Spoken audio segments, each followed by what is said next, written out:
नमस्कार दोस्तों, very good morning to all of you.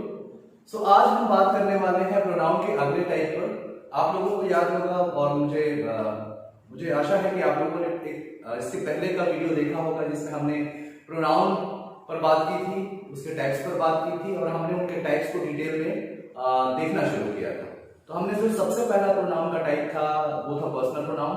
उस पर हमने ढेर सारी बातें की थी। पूरा का पूरा एक वीडियो उसी पर बेस्ड है जिसमें हमने पर्सनल प्रोनाउन के टाइप्स को देखा, फिर वो कैसे फर्स्ट पर्सन, सेकंड पर्सन और थर्ड पर्सन में कैटेगराइज होते हैं, फिर कैसे हम उनको एक सेंटेंस में वो सब्जेक्ट के फॉर्म पर अगर यूज होते हैं तो कैसे काम करते हैं, ऑब्जेक्ट के तौर पर यूज होते हैं तो कैसे काम करते हैं, और पोजीशन दिखाते हैं तो किन किन रूपों में दिखाते हैं। इन तमाम चीजों पर हमने उसमें डिस्कशन की, बात की और एग्जाम्पल्स के साथ हमने देखा।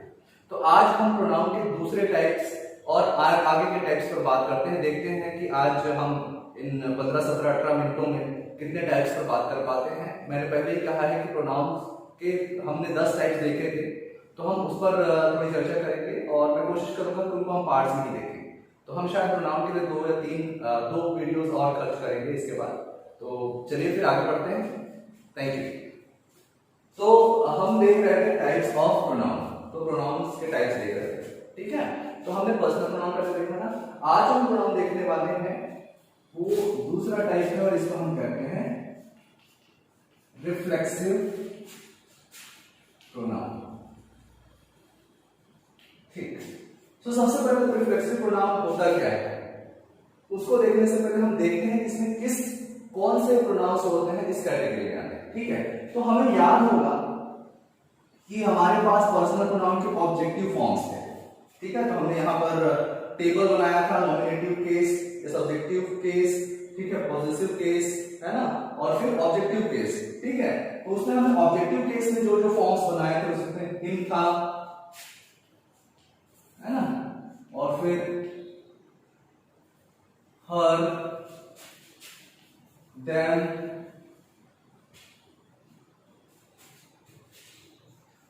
योर, आवर एंड इट, ठीक है। 1 2 3 4 5 6, one more I am leaving it, yes, me, ठीक है।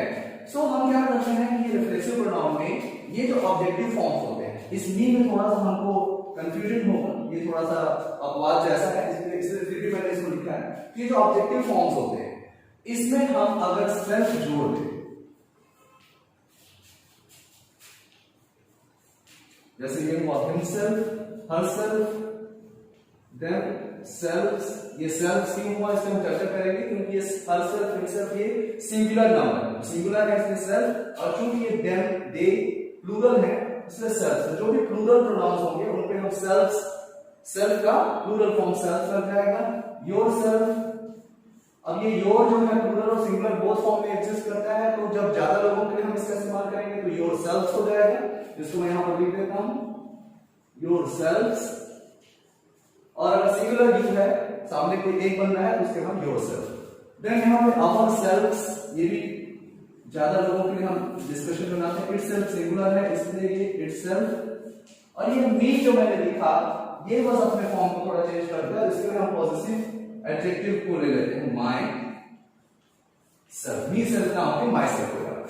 So now guys you are seeing this in on blackboard कि रिफ्लेक्सिव प्रोनाउन के इतने फॉर्म्स हमारे पास अवेलेबल हैं, himself, herself, themselves, yourself, yourselves, ourselves, itself and myself, yes। अच्छा, तो बात और समझने वाली ये है कि ये तो हो गया, ये प्रोनाउंस हो गए।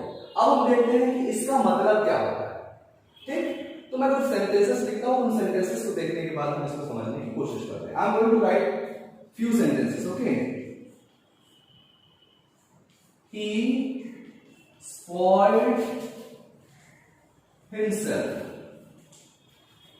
सेकंड, शी हर्ट herself,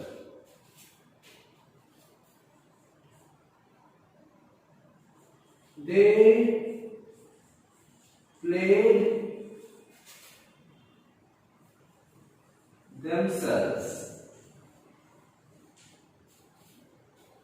अब हम इसको देखने की कोशिश करते हैं कि he, himself, she, herself and they, themselves। अब हम इन सेंटेंसेस को थोड़ा सा एनालाइज करने की कोशिश करते हैं, इसके सेंस को देखने की कोशिश करते हैं। He spoiled, उसने बर्बाद किया, himself, अपने आप को। She hurt, उसने चोट पहुंचाया, herself, अपने आप को। They played themselves, वे खेले अपने आप से, मतलब एक दूसरे मिलकर ही खेले, स्वयं से खेले, खुद से खेले। तो जब कोई भी वर्ब जो होता है किसी सेंटेंस में, जैसे इन तीनों सेंटेंसेस में ये वर्ब्स हैं, और इस वर्ब का सब्जेक्ट और ऑब्जेक्ट दोनों एक ही व्यक्ति होता है, मतलब इस क्रिया का प्रभाव केवल एक ही व्यक्ति पर पड़ रहा होता है, तो हम उस समय में ये वाला जो प्रोनाउन है रिफ्लेक्सिव प्रोनाउन यूज करते हैं। और इन्हीं कंडीशन में हम इसको रिफ्लेक्सिव प्रोनाउन कहते हैं, क्योंकि ये अपने बारे में ही रिफ्लेक्ट कर रहा है। ठीक है, ये क्या कर रहा है, अपने बारे में ही बता रहा है कि भाई वह बिगाड़ा, किसी दूसरे को नहीं, अपने आप। ठीक है, उसने चोट पहुंचाई, किसी दूसरे को नहीं, अपने आप को। वे खेले, किसी दूसरों के साथ नहीं, उनका जो दुख था उन्हीं के साथ। ठीक है, तो इसमें क्या हो रहा है, ये सब अपने आप को ही रिफ्लेक्ट कर रहे हैं, इसलिए इन्हें रिफ्लेक्सिव प्रोनाउंस कहा गया। ठीक है, और ये हिमसेल्फ, हरसेल्फ, देमसेल्फ, तो जो भी सेल्फ और सेल्फ फॉर्म जो लगाकर बनता है वही हमारा रिफ्लेक्सिव प्रोनाउन कहलाता है। तो इसमें इस सेंस को देखना बहुत जरूरी है कि ये जब किसी वर्ब का सब्जेक्ट और ऑब्जेक्ट, मतलब किसी क्रिया का प्रभाव केवल एक ही व्यक्ति पर पड़ रहा होता है ना, और एक ही व्यक्ति पर पड़ रहा होता है, मतलब इस वर्ब का प्रभाव है, इस वर्ब का सब्जेक्ट और ऑब्जेक्ट दोनों एक ही व्यक्ति होता है, तो हम इस फॉर्म को हम he spoiled him ऐसा ना बोल के himself, है ना, उन्होंने खुद को ही बर्बाद किया, इस तरीके से हम इसको दिखाने की कोशिश करते हैं। ठीक है, तो आशा करता हूं आप लोगों को समझ में आया होगा। अब जो अगला टाइप हम प्रोनाउन का देखने वाले हैं वो भी सेम ही है। अब कैसे वो मैं ऐसा बोल रहा हूं उसको हम थोड़ा सा देखने की कोशिश करते हैं। सेम ही है, मैं बोल रहा हूं तो फॉर्म्स वाइज, लेकिन ये सेंस में थोड़ा अलग हो जाएगा। तो तीसरा जो टाइप है वो है एम्फेटिक प्रोनाउन। तीसरा जो टाइप है वो है एम्फेटिक प्रोनाउन। एम्फेटिक से मतलब क्या निकल रहा है, अब इसके एग्जांपल्स देखते हैं। तो भाई जो रिफ्लेक्सिव प्रोनाउंस थे वही एम्फेटिक प्रोनाउन का भी काम करते हैं। ठीक, अब आप सोच रहे होंगे कि ये तो कंफ्यूजन हो गया, ये तो बहुत कंफ्यूजिंग हो गया कि भाई एम्फेटिक प्रोनाउन भी यही है और रिफ्लेक्सिव प्रोनाउन भी यही है, तो हम जानेंगे कैसे कि कब ये रिफ्लेक्सिव प्रोनाउन होगा और कब ये एम्फेटिक प्रोनाउन होगा।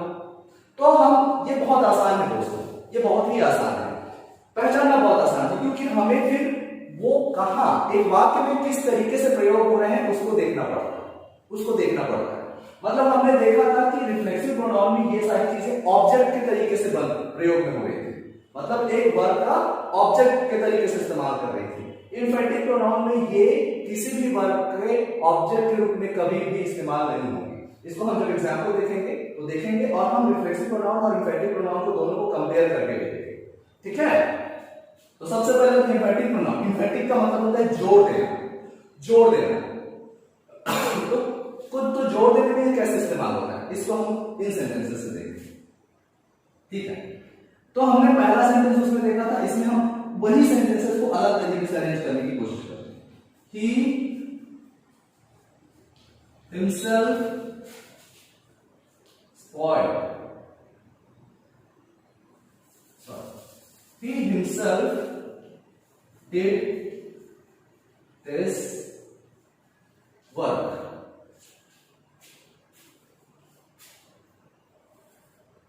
I myself went to attend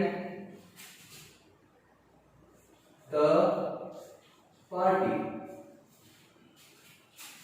Third, we ourselves helped him. अब यहां पर देखिए, अब आप लोग को स्पष्ट रूप से इनके इस्तेमाल में कुछ अंतर नजर आ रहा होगा। पहला जो हमने रिफ्लेक्सिव देखा था उसमें, और यहाँ पर दोनों का हम कंपेयर करें तो इस्तेमाल में भी दिख रहा है। मतलब हमने देखा था ही इज पॉइंट हिमसेल्फ, मतलब ये ऑब्जेक्ट की जगह में, जहां पर ये दिस वर्क, द पार्टी और हिम लिखा है, ये फॉर्म्स उन जगहों पर इस्तेमाल हो रहे हैं, लेकिन यहाँ पर ये वहां पर इस्तेमाल ना होकर कहीं और हो रहे हैं। ठीक है, और ये जुड़े हुए हैं उनके basic pronoun form, subjective forms के साथ। अब अगर हम इनका अर्थ भी निकालेंगे तो भी हमको अर्थ में अंतर नजर आएगा। जैसे he himself did this work, उसने यह काम खुद से किया, खुद से। तो क्या हो रहा है, एक एम्फेसिस आ रहा है, एक एम्फेटिक जो उसका जो प्रभाव है वो दिख रहा है कि जोर दे रहा है कि भैया उसने कैसे किया, खुद से किया, किसी और मदद की आवश्यकता नहीं होती, उस पर वो जोर दे रहा है। तो वो बोल रहा है he himself did this work, उसने स्वयं ही यह काम किया, खुद से यह काम किया।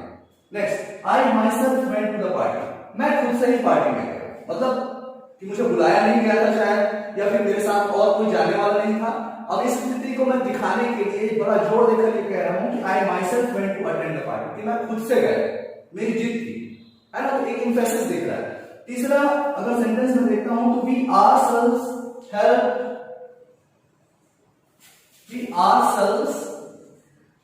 him, तो हमने स्वयं ही उसकी मदद की। मतलब मे बी उसने नहीं कहा था मदद करने के लिए, किसी ने हमें फोर्स नहीं किया था, हमने स्वयं ही यह निर्णय लिया। तो इस एम्फेसिस को, इस चीज को जोरदार बनाने के लिए हमने इस फॉर्म्स का इस्तेमाल किया, तो इसी को हम एम्फेटिक प्रोनाउंस कहते हैं। अच्छा, तो दोस्तों फिर हम लोग क्या करते हैं कि अब हम जो है रिफ्लेक्सिव प्रोनाउन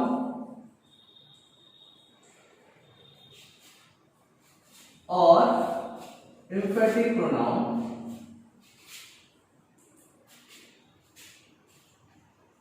दोनों को थोड़ा सा और डिटेल में कंपेयर करते हुए समझने की कोशिश करते हैं, ताकि हमारा जो कॉन्सेप्ट है वो सही तरीके से इस पे काम करे। ठीक है, अब इसके लिए हम कुछ एग्जांपल्स ले लेते हैं। वही एग्जांपल्स ले लेते हैं। he spoiled himself, she hurt herself, they played themselves. Next, he did this work. Sorry. He himself did this. She herself painted it. They themselves made it. अब यहां पर देखने की कोशिश करते हैं। चलिए, तो ये himself, herself और themselves यहां पर जो है वो रिफ्लेक्सिव प्रोनाउन के तरीके से यूज हो रहा है, इस वर्ब के ऑब्जेक्ट के तरीके से इस्तेमाल हो रहा है, और यहां पर ये ऑब्जेक्ट और ये सब्जेक्ट दोनों एक ही व्यक्ति है। तो क्या कर रहा है सीधा, he spoiled himself, उसने स्वयं को बर्बाद कर दिया। इसका क्या मतलब हुआ कि बस ये क्रिया इसके बारे में, मतलब इसको इंटेंसिफाई, मतलब रिफ्लेक्सिव कर रही है, रिफ्लेक्ट कर रही है इसी पर। ठीक है, तो अर्थ में कहीं भी एम्फेसिस नजर नहीं आएगा। तो he spoiled himself, उसने स्वयं को बर्बाद कर लिया भाई, कोई जोर नहीं है ना। he hurt herself, she hurt herself, उसने स्वयं को चोट पहुंचाई, स्वयं को चोट पहुंचाई, ऐसा कुछ तो सेंस आ नहीं रहा, उसने स्वयं को चोट पहुंचाई, बहुत ही कैजुअली और खाली रिफ्लेक्शन आ रहा है। ठीक है, और इस वर्ब के लिए ये ऑब्जेक्ट का काम कर रहा है। they played themselves, वे स्वयं ही खेले, वे अपने आप से खेले, अपने आप के साथ खेले, वे स्वयं से खेले। तो कहीं पर भी एम्फेसिस नहीं है, लेकिन जैसे ही आप यहां पर आते हैं तो एक तरीके की जोरदार बनाने की कोशिश दिखती है कि he himself did this, कि उसने स्वयं ही यह काम किया, उसने खुद से यह काम किया। she herself painted it, उसने स्वयं ही यह चित्र बनाया। they themselves made it, उन्होंने स्वयं से ही इसे बनाया। तो यहां पर स्वयं ही, खुद ही, इस तरीके का सेंटेंस आता है, और अपने आप को, अपने साथ, कुछ इस तरीके का अर्थ इधर निकलता है। तो यही बेसिक डिफरेंस है दोस्तों इंफैटिक और रिफ्लेक्सिव प्रोनाउन में। तो आप लोगों को ये समझ में आया होगा, है ना? और इसमें हम और मेहनत करेंगे तो आप लोग ये मान के चलिए कि रिफ्लेक्टिव प्रोनाउन और इंफैटिक प्रोनाउन दोनों होते सेम है, बस अर्थ का और वाक्यों में उपयोग का जो इनका तरीका है वो अलग है, जो कि आप लोगों को यहाँ पर दिख भी रहा होगा, है ना? तो जब भी ये जोड़दार बनाने के काम में आता है तो इस फॉर्म में इसका इस्तेमाल होता है, इस जगह पर इस्तेमाल होता है, और रिफ्लेक्सिव होता है तो वो ऑब्जेक्ट के तरीके से काम करता है। तो ठीक है दोस्तों, फिर हमने इन दो टाइप्स को देखा, एम्फैटिक और रिफ्लेक्सिव प्रोनाउंस को, और इसी में ही ये समय पूरा लगभग 15 से 17 मिनट का हमारा निकलता है। तो हम अगले जो टाइप्स हैं वो हम अगली वीडियो में देखने की कोशिश करेंगे, देखेंगे। ठीक है, तो बहुत बहुत धन्यवाद, आप इस वीडियो को देखिए और इसमें आप लोगों को क्या क्या दिक्कतें होंगी आप उस पर भी चर्चा करिए, कमेंट्स में उसको डालिए, हम देखेंगे उस पर हम क्या कर सकते हैं। Thank you guys.